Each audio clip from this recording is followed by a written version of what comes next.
Two men armed with a rifle walked into this KFC restaurant at 8:30 last night near closing time. There were no customers. Police say they immediately demanded cash. There were 4 employees in the store at the time. Only 3 of the employees were visible. They were ordered to the front of the store.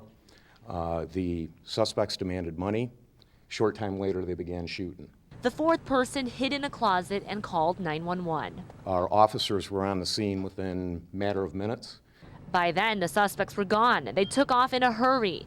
Their getaway car parked nearby, and surprisingly, no money taken.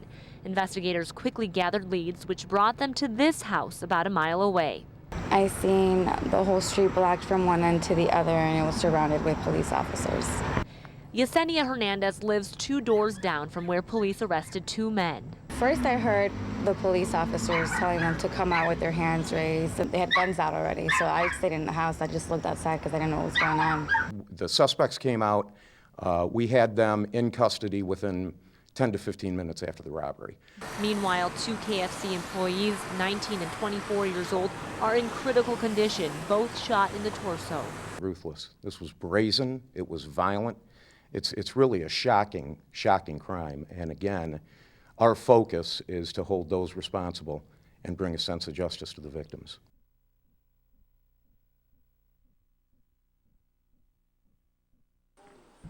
Hours after the deadly shootout, police still kept watch over the apartment building door. Neighbors recounting an unusual night of violence. After 11 o'clock, I heard 2 shots. Then I didn't hear anything. Then I heard some cursing. Then I heard 2 more shots. Officer Nicholas Schultz responded to a call of an unwanted party in the condo complex.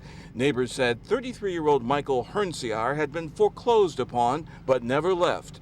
Hernsiar, wearing body armor, exchanged fire with Schultz. Schultz critically injured, Hernsiar killed. Did he seem like the kind of person who could commit an act like this? No, not at all. That's why we're all real surprised.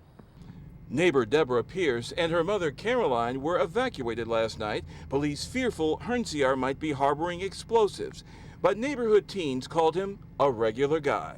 On the 4th of July, every year, we used to just come around here and just pop fireworks together. Neighbors believe he succumbed to financial pressures. He lost his job not too long ago, so I think it's just, spiraling effect. Lost his job, lost his home. And now lost his life while critically injuring a young cop clinging to life at Advocate Christ Hospital.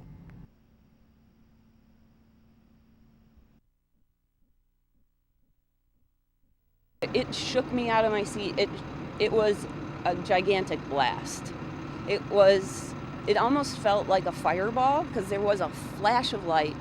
Stephanie Knight describes what it felt like when her neighbor's house blew up. But I heard a tremendous explosion, just almost like a bomb going off. Danny Smart immediately grabbed a flashlight and went to investigate. And I came farther down and shined my light around trying to see what the noise came from, and I saw the whole side of the house was blown out.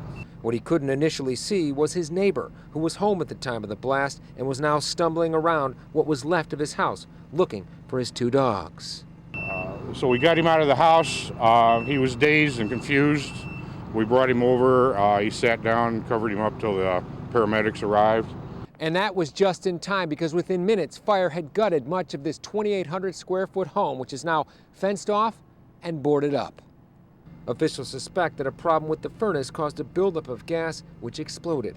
NICOR crews were on hand working to stabilize the gas line and calm the frayed nerves of neighbors like Knight. I just needed reassurance from them. Is my home safe? Is my family safe inside? And fire officials say what happened to this 4-bedroom, 3.5-bath home should stand as a warning to all homeowners as they get ready to fire up the heat this fall. In Elgin, Mike Puccinelli, CBS 2 News.